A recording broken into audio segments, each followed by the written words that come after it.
Are we on? Are we on? Okay. So welcome, everybody. It's Chris Skinner here. And we have Peter Jordan presenting today. I'll introduce you to him in a minute, but it's great to have this webinar going for the focus on EI and leadership. I think we've decided that we'd like to record the webinar. So if there's any problems with recording it from anybody on the audience, please let us know. But I'll assume that given all the process at the moment is we have the permission to record. And Peter, I think you actually are okay with that too. Yeah. In relation to, I'd just like to start the session just with an acknowledgement of country. We acknowledge and pay our respects to the First Peoples, traditional customs of the lands and waterways, and thank them for their continued hospitality. We acknowledge and celebrate the continuation of our living culture that has a unique role in every region of Australia.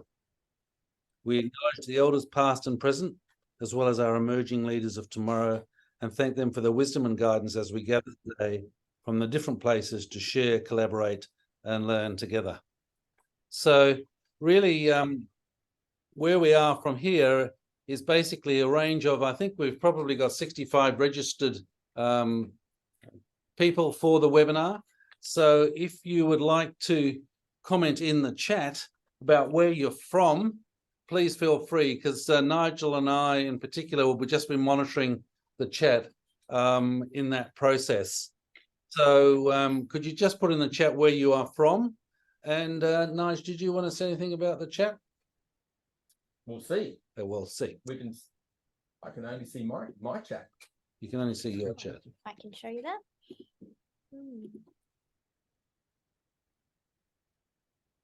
So feel free to type just where you are from in the chat if you can, and we'll respond to that. I would just like to. Sydney, welcome, Andrea. Yeah, we've got Andrea from Sydney. Viv from Curtin Uni, that's your home territory. Nige.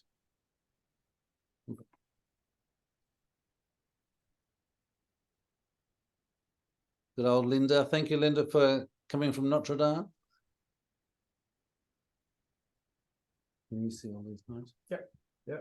Did you want to say anything about the feeling? How are you feeling? And as we normally do when we begin these things, perhaps just a couple of emotions that you're feeling right now. It's the end of the day. Maybe you're relieved, maybe you're exhausted, maybe you're curious and excited. So let us know a couple of emotions that let us know how you're currently feeling. That includes you, Peter.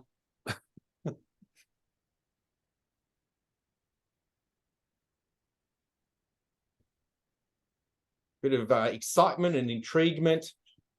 PJ, a little bit of tiredness.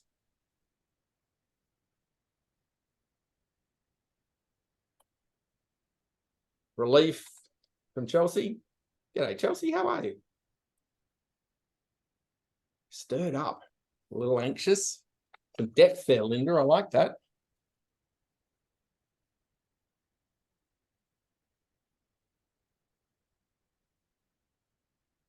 And Emily's experiencing some happiness.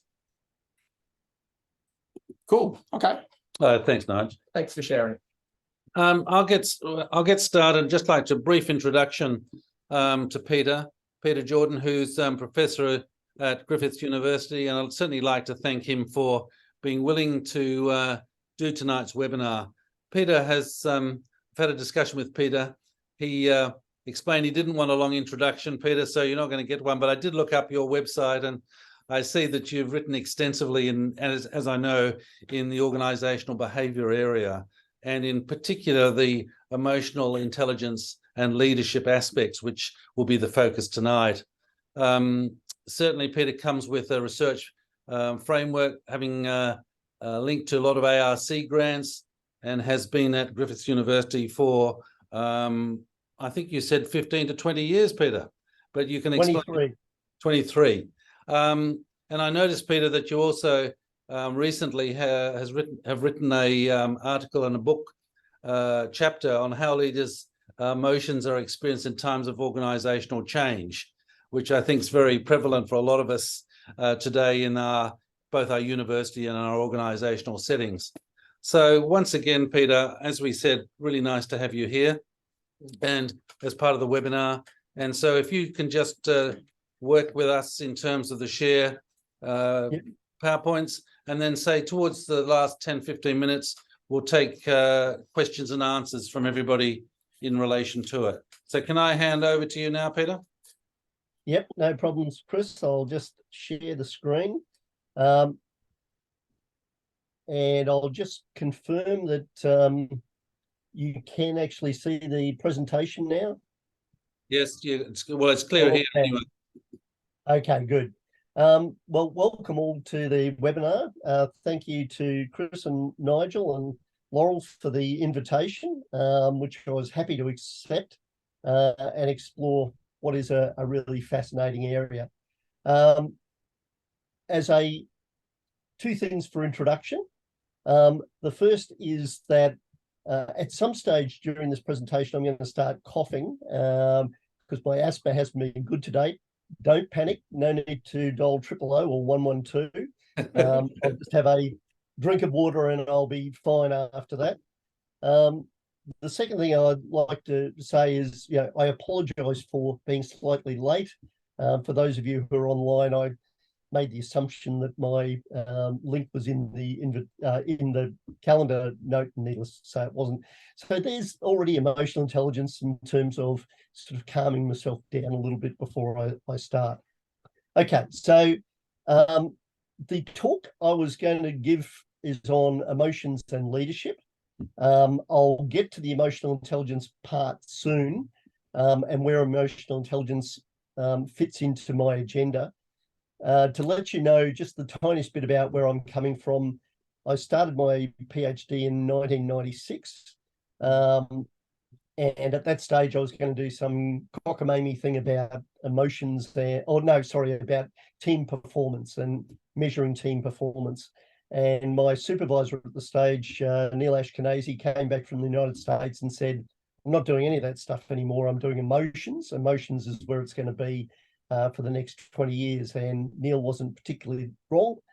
And as being a dutiful PhD student, I just went, yeah, that sounds like a good idea. So I've been working in the space of emotions and emotional intelligence since 1996. And a lot has changed since then, and a lot of knowledge has been gained. So let's have a look at emotions in the workplace. When I first started looking at emotions in the workplace, this was most people's view of emotions, that you really left your emotions parked at the door, and no matter how you felt, you just kept this professional demeanor. I think things have changed a little bit since then, but as we'll discover later on, maybe not so much when you're talking about leadership. But in any event, this was the starting point when I started research into emotional intelligence. What do we know about emotions at work now? There's a broad range of emotions that people are using. There's you can see from this, there's anger, there's surprise, we've got happiness, we've got concern.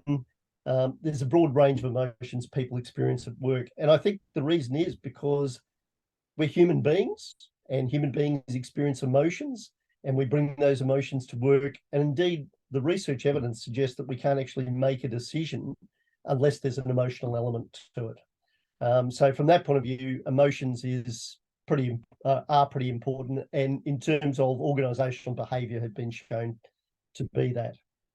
If we look at the broad range of emotions that are experienced in organizations, if you're looking at a simple bifurcation of positive and negative emotions, in terms of positive emotions, there's a broad range of emotions displayed. You've got positivity, you've got interest, confident, optimistic, satisfied. Generally, positive emotions in organizations tend to be fairly low intensity type emotions. Slightly different when we get to negative emotions. So if you have a look at negative emotions, there's a broad range of emotions, but you get probably a smaller subset that have much higher levels of intensity. So we've got anxiety, stress, frustration. There's a whole range of emotions there that people experience on a day-to-day basis. So the fact that this has become a real life experience for most people in organizations, one of the things that was important to understand is, where do emotions occur within organizations? Now, this is from a book chapter that Neil Ashkenazi and I did in about 2008, looking at leadership and emotions. And it's based on Neil's 2003 multi-level model of emotions. And in terms of that, it acknowledges that emotions don't just happen at one level. There's actually a broad range of levels, and the majority of emotions are actually thought of at this between persons and interpersonal level. Not too many people think of it beyond that, but this idea of within emotional states is fairly prominent. And indeed, it's a big thing that is picked up in emotional intelligence, but hasn't been really carried through in terms of empirical investigations. And a part of the reason is because it's a fairly hard thing to get to. We'll talk a little bit more about that later on.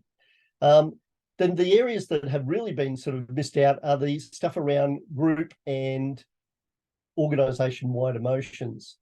And I quite often tell my students that there's organisation-wide emotions, and they look at me as if to say, well, not really. They can think of, McDonald's, the primary emotion of McDonald's is happy, but beyond that, they don't think too much. But you walk into any organisation and you get a feel immediately for what sort of a workplace, whether it's a relaxed workplace, whether it's a stressful workplace. All of those are emotions swirling around at organisational level.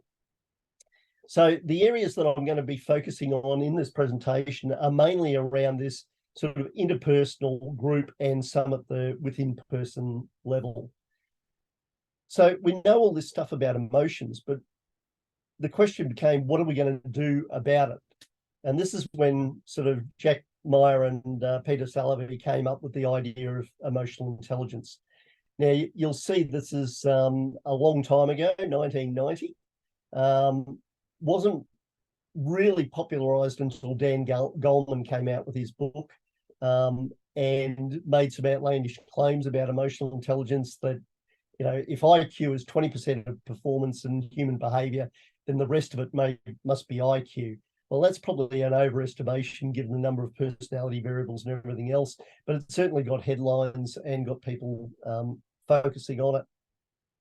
So broadly, the area or the four areas that Jack and Peter identified: emotional awareness, how aware are we of our own emotional states and others; emotional understanding, do we understand how emotional spirals happen, how contagion happens, how blended emotions emerge; the use of emotions, can you apply emotional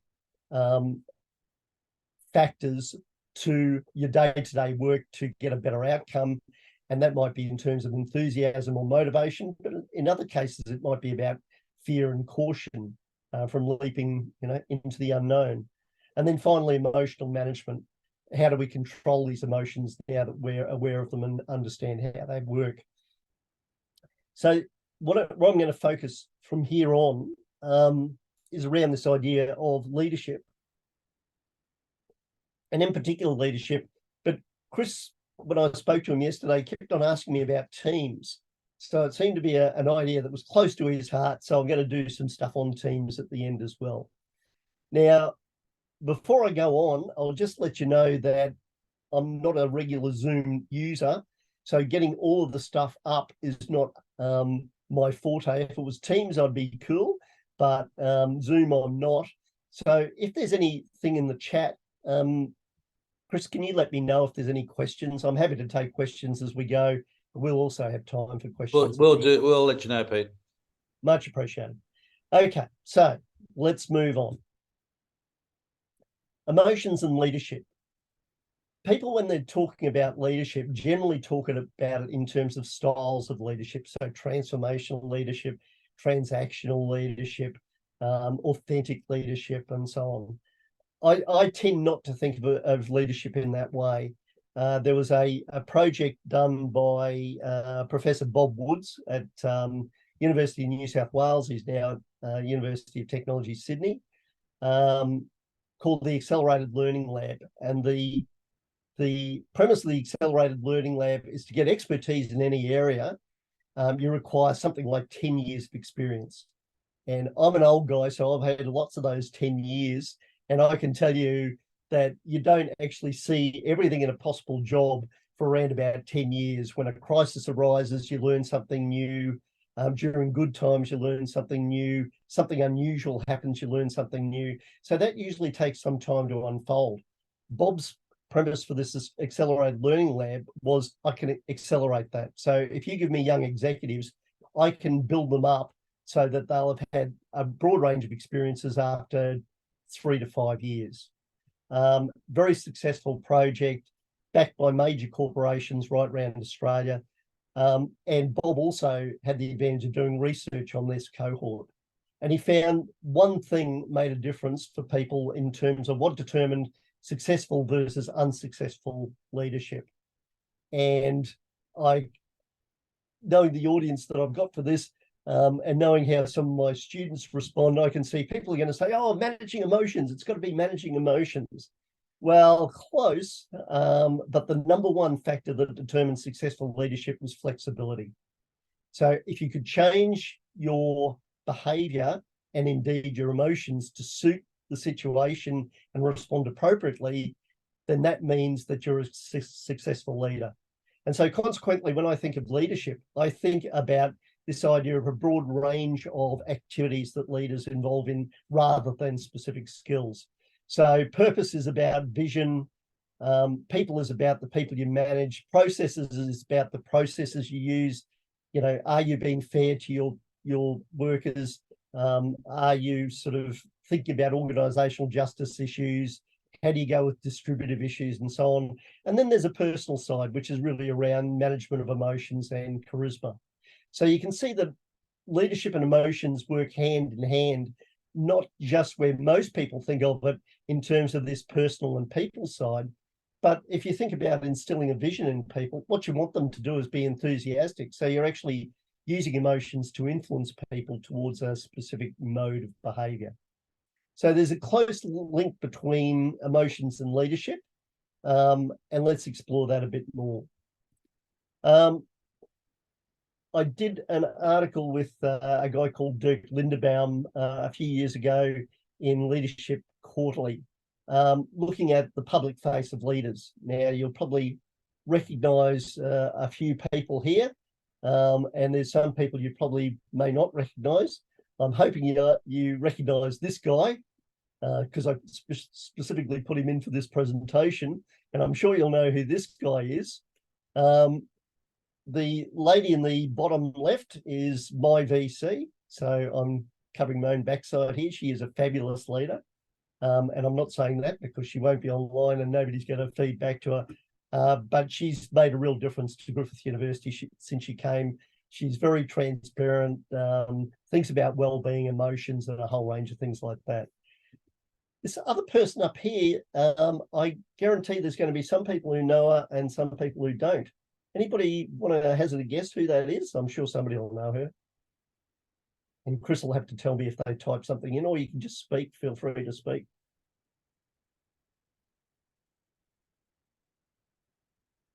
And I always give it a couple of seconds to allow people for madly typing. Okay. Vanessa Hudson, who is the new CEO of Qantas. And it's amazing how you get used to seeing certain faces in certain things and associate them with certain companies. I'm sure Alan Joyce, just as James Strong did before, is going to be forever sort of associated with Qantas. I'm sure she will become a public face as well. So back to the article that Dirk and I wrote. One of the things that we noted is that people expect leaders to behave in a certain way. But if human beings if leaders are human beings, then they're going to experience the same sort of roller coaster of emotions that we all experience in the workplace. So you'll be, happy, you'll be bad, you'll be sad, you'll be glad, you'll be frustrated. There's a whole range of emotions that are experienced by leaders. But the key is, if they're too open in sharing all of those emotions that they're experiencing, invariably, they're not seen as being professional. So there are times when that being open and vulnerable can be achieved and be successful in leadership. But think about the leaders. You really don't want people going wildly mad as a leader. So there is an expectation of most people that leaders have a professional demeanor, and that professional demeanor quite often will require a deal of emotional management to get through the day. So this idea of the public face of leaders, even when you see leaders and they're in that very stable mode, there's still emotions going through them. And this is where the emotional management side of emotional intelligence is so important. What other things do we learn from emotions? Now, if you took a broad sway through the literature, you'd see generally positive emotions associated with things like effective commitment, so loyalty to the organisation, and emotional attachment to the organisation. There's enthusiasm, positive behaviours in terms of helping others, and extra effort in organisations. When you look at the literature in terms of negative emotions, you see this idea that, people who experience negative emotions withdraw. There might be in turnover intentions. There's a general lethargy. Sometimes they can develop into antisocial behaviours. I looked at this a few years ago when I was doing some emotional intelligence training, and I thought it's not really that simple.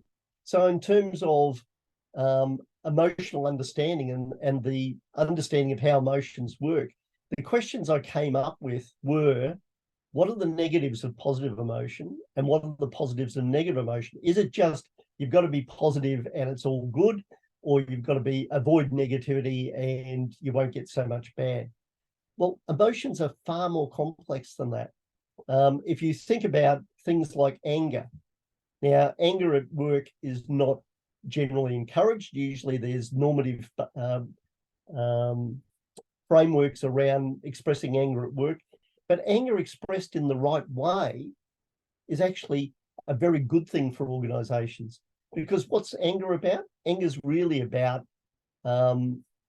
justice and seeing something that doesn't work for you in terms of justice or doesn't work for others. So what sort of behaviors come out of anger? Whistleblowing. And whistleblowing can be a really positive movement for change for organizations. Same with positive emotions. What's the common experience of positive emotions in organizations? Generally, it's around humor. So using humor to diffuse situations, using humor to get through difficult times. But humor can also be negative. So the one that always stands out for me, and I have difficulty watching, is The Office. So you see David Brent resolving conflict in an office, and invariably it's with humor, and the humor ends up downplaying the seriousness of the situation, or glossing across people's opinion. So you can see from that this understanding of emotions is really important, that it's not just about all being positive or all being negative, but using emotions in the right way. So again, Dirk Lindebaum and I did an article on that about the positive and negative emotions and the negatives of positive emotions. We ended up doing a special issue on that in Human Relations. So this thing about positive and negative emotions, I was interested that Nigel started saying, tell us what your emotions are. Every training course I run, I will do an exercise similar to that, asking you to list the emotions that you've witnessed or experienced over the last 7 days. I've done this hundreds of times. I'm sorry.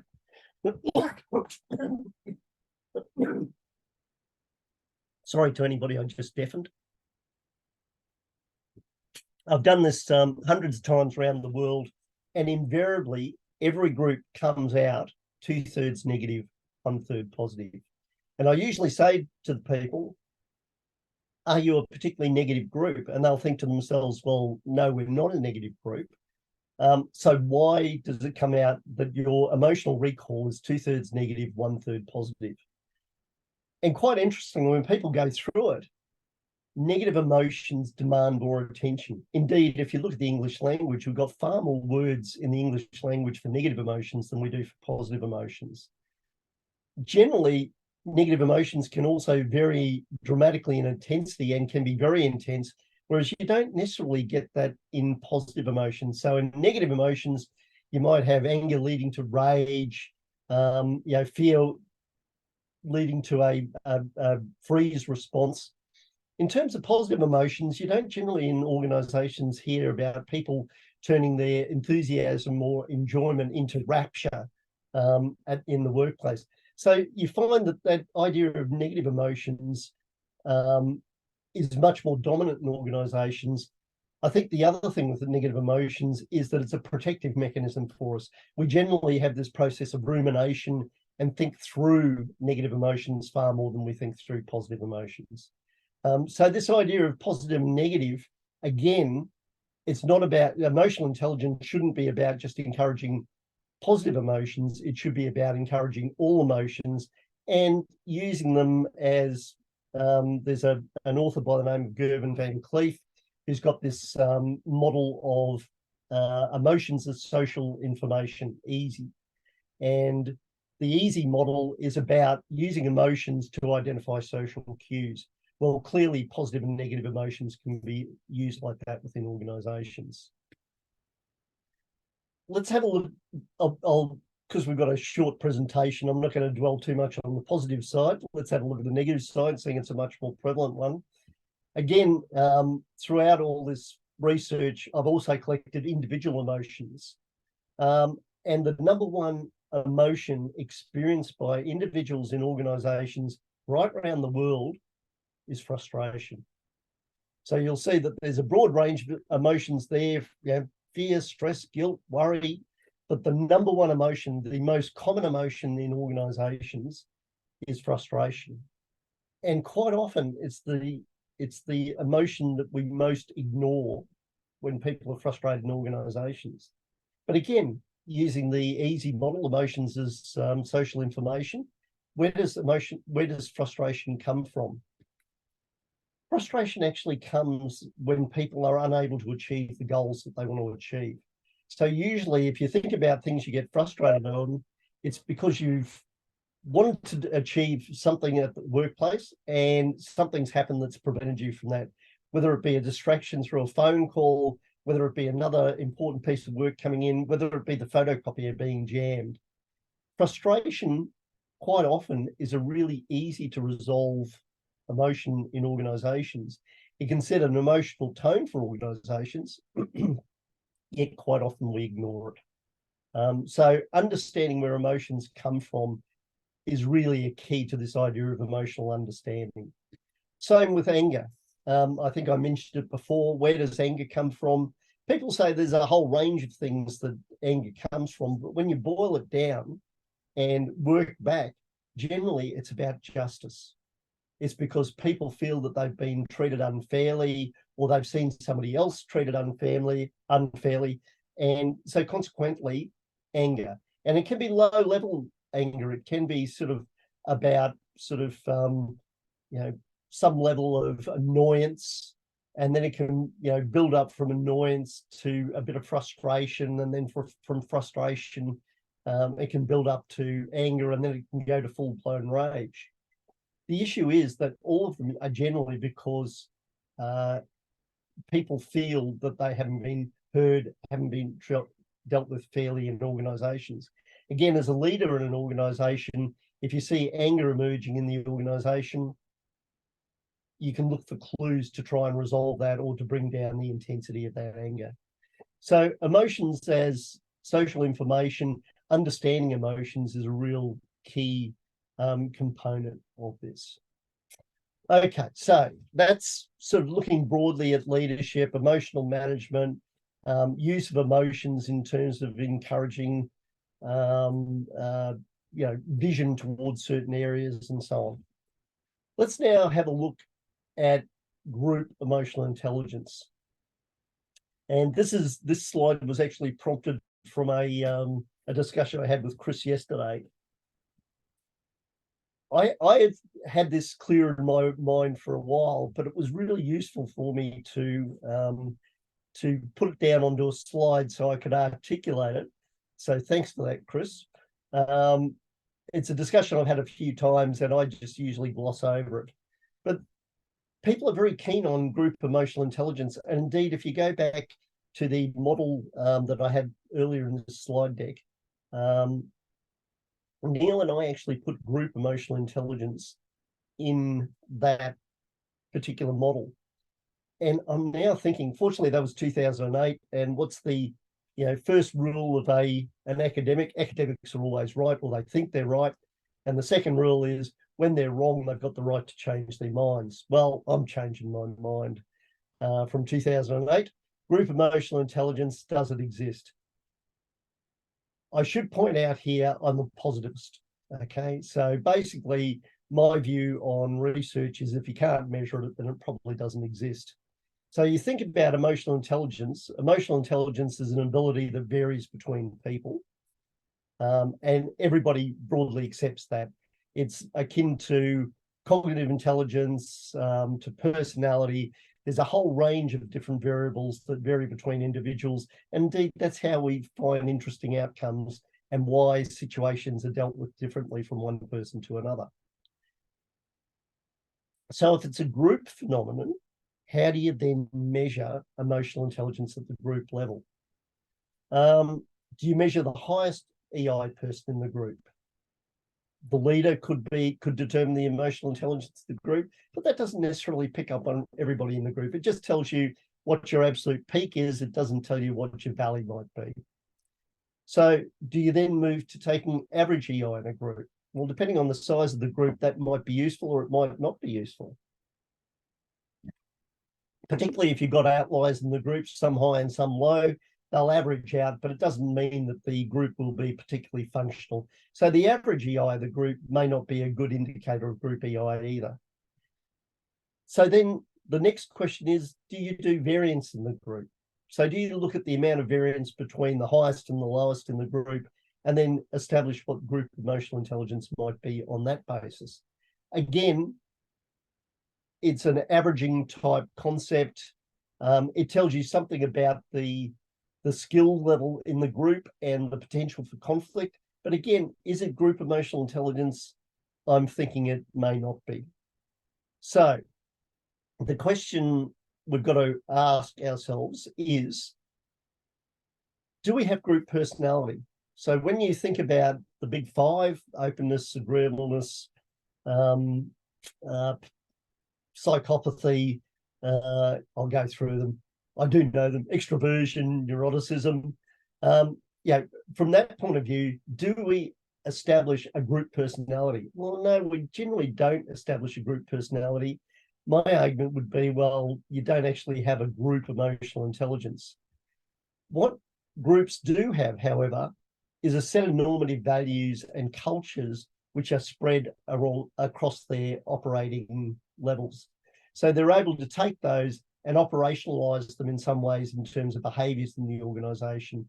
And certainly emotional values and the culture in relation to emotions might be shared. Whether that's group emotional intelligence, I'm not sure. Many years ago when I did my PhD was actually developing a measure of group emotional intelligence. And when people ask me for that measure now, I explain to them, I don't really see it as a measure of group emotional intelligence. I think about it more about the individual EI abilities that individuals can bring to a group, which might tell you something about how well that group operates. And it acts as a starting point for discussions around the management of emotions and the experience of emotions in group. But I don't think it's group emotional intelligence per se. Okay.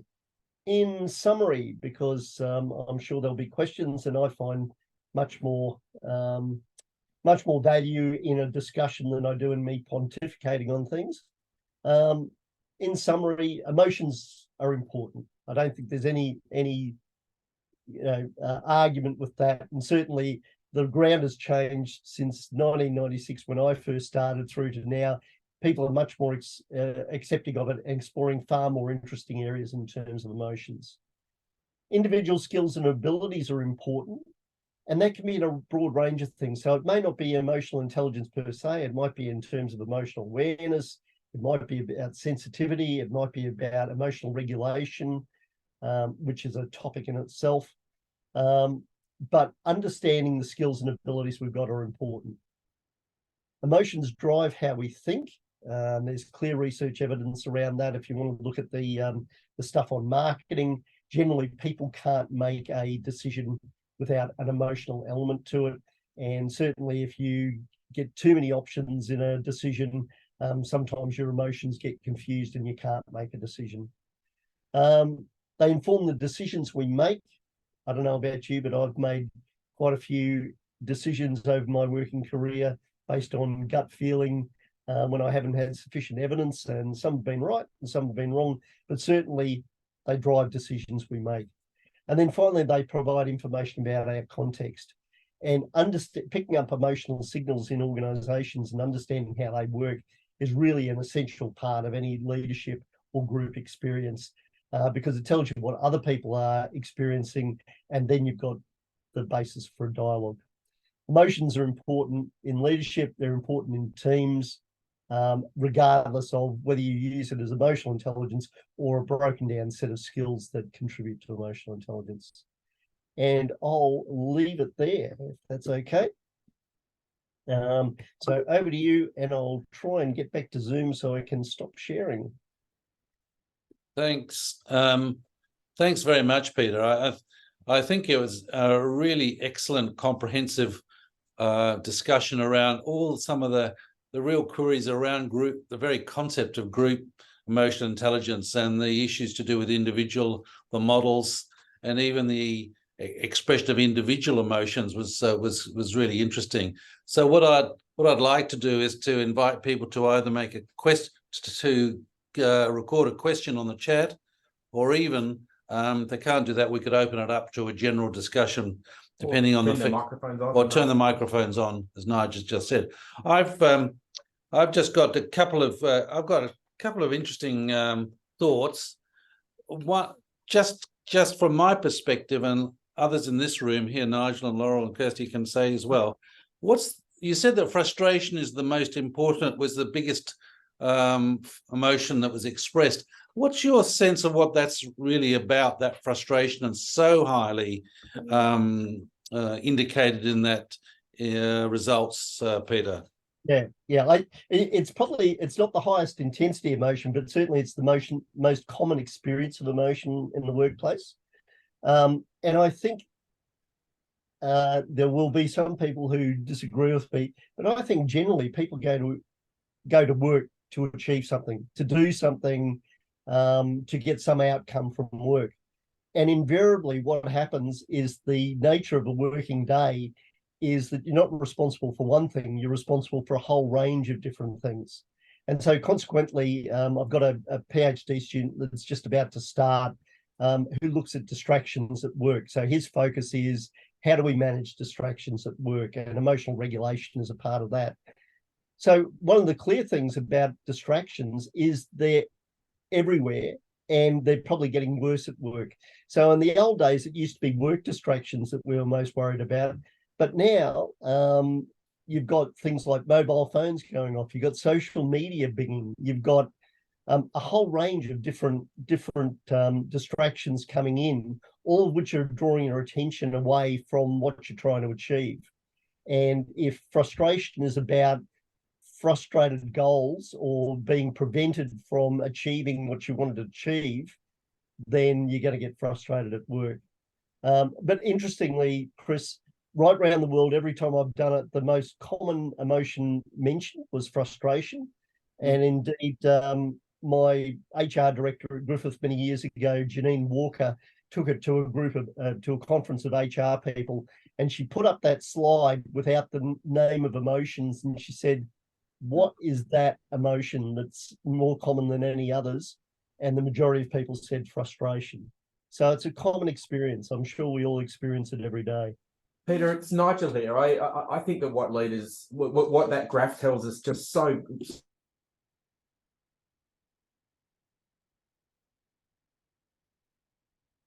You've dropped out there from me, Chris, Nigel. I'm not sure if you've dropped out from everybody else. Can you hear me now? Yep, all good. Yeah, I think the thing that leaders need to learn from that graph is that they need to acknowledge the frustrations that their staff are feeling. And if they're not, they're missing a massive part of data, aren't they? And it's checking in with teams, it's checking in with individuals, and it's trying to understand what is the cause of these frustrations, and they might be distractions or a whole heap of things. So it's a beautiful thing. Do you want to read that out? Yeah, just to follow that up, just one other comment there, Peter, is I noticed in that paper that you looked at in terms of change for current leaders, that if I got it right, that a lot of leaders in today's world actually don't express and deal with that. They actually try and lead to the suppression of a lot of those emotions as a way of dealing with the change. Is that, am I correct in that? Yeah, well,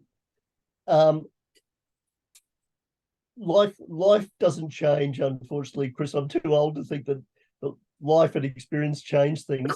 We got an ARC grant back in about 2005 on the basis of why do managers and leaders avoid conflict in the workplace? And, you know, that if we actually addressed these issues, it'd be a far better outcome. And so it was a 3-year ARC grant looking at, you know, people's avoidance of conflict. People avoid negative emotions. It's an uncomfortable thing for us to deal with. And leaders and managers are human beings. God, don't we just want our lives to be sort of bum in the butter, smooth at work, rather than dealing with sort of aggravation and anger and frustration and a whole range of other things? But there are ways of dealing with it that don't necessarily result in more angst for us.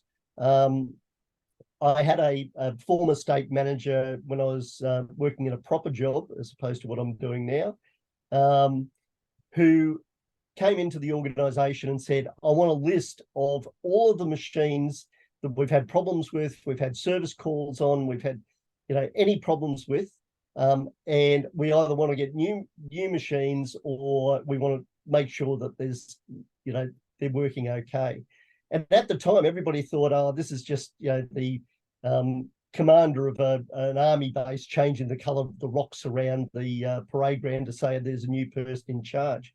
But he actually had a major change plan that he wanted to introduce. And what he was trying to do, well ahead of his time, was reduce the amount of negative emotion and frustration in the workplace, so people were more open to those changes. So frustrations sometimes are a very easy thing to overcome, but it's the sort of thing we ignore because they're low intensity and we think, oh, well, you know, we'll just ignore that. Thank you, Peter.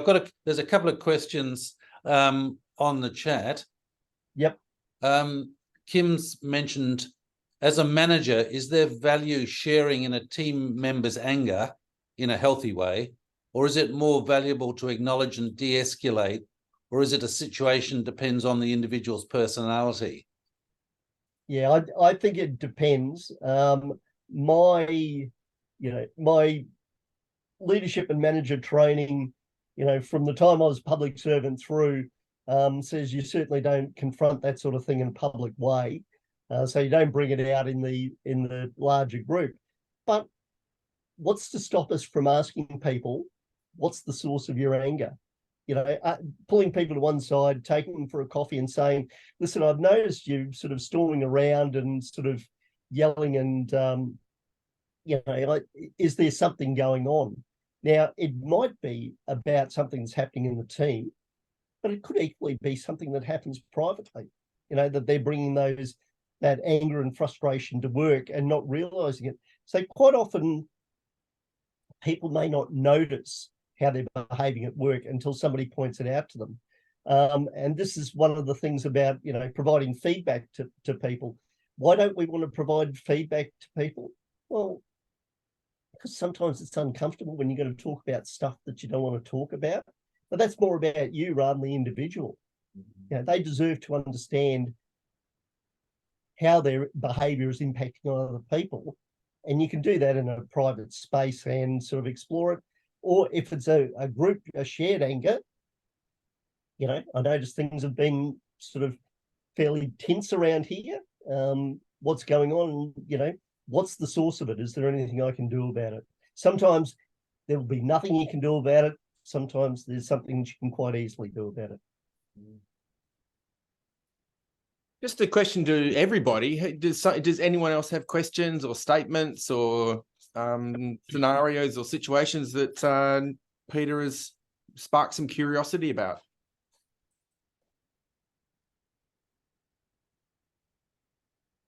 Whilst people doing that, Laurel, did you want to make ask a question?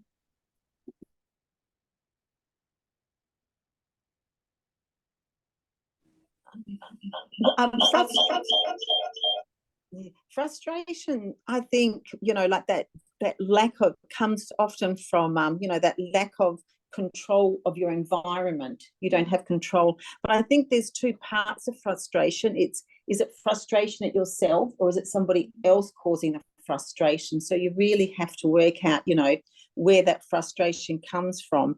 And when you say that we have to take them, you know, like you don't do it in a group situation, it's always that one-on-one that, you know, have to create that space where they feel really quite safe and that they feel that they're not going to be judged or all the rest of it when you do try to manage that emotion. The other thing I wanted to say was we talked about, you know, EI and the group, and you talked about what you want to do. And I had always thought, from my perspective, was that you need a percentage of a group to have a change. And so rather than looking at the individual levels or average levels, you're actually looking, if I've got, you know, 12 people in this group, I need 10 or 15, or what is the tipping point that I need of percentage of people that then is going to have an effect on the rest of the group, because then you're supported. Yeah, I think that can be a way of encouraging people to engage with emotions more in the group. But one of the things that, you know, we know about group and how groups operate is that diversity actually improves group performance. So you actually want some people who aren't, it avoids groupthink. So quite often everybody's being very cautious about, you know, people's feelings, and sometimes issues that need to be raised aren't raised. One of the people that I worked with many years ago was bloody frustrating as all hell, because he'd leave it right to the end of a meeting, and you'd come to a group agreement about what was going on, and he'd pipe up and say, "Oh, but what about this?" And you go, "Why didn't you say that?" Sort of that. But you need that diversity and that agreement in order for that to work. In our newsletter, we wrote about the journal article that you were part of, that you wrote, and it talks about how, you know, so people want to have a look at our newsletter. You know, I've done a bit of a look at that journal article that says, you know, we need to have that variety, and that actually the group who's really happy might just sit back and become a bit complacent. We need someone to do that prodding. Well, it can be worse than that. It can result in hubris. And if you have a look at the sort of major corporate collapses around the world, Lehman Brothers and so on, all of those were very happy, positive people saying, you know, we're gung-ho, and then suddenly there's a corporate collapse as a result of it. So yeah, I agree with you. You always need those doubting Thomases, they're people that are difficult to deal with. Just looking at the chat, there's no urgent questions coming through, Peter, but I'm really interested in how you actually look at team, as you know, or group training in terms of EI, and to me from this discussion, is that it's more like having the discussion around the use of your test instrument that you've developed, and it's the discussion itself around what that means in terms of group composition or comprehension. Is that how that's how you've used it, isn't it? Yeah, I think like I developed this thing called the WEEP, Work Group Emotional Intelligence Profile. And the WEEP was intended to look at people's emotional intelligence in groups.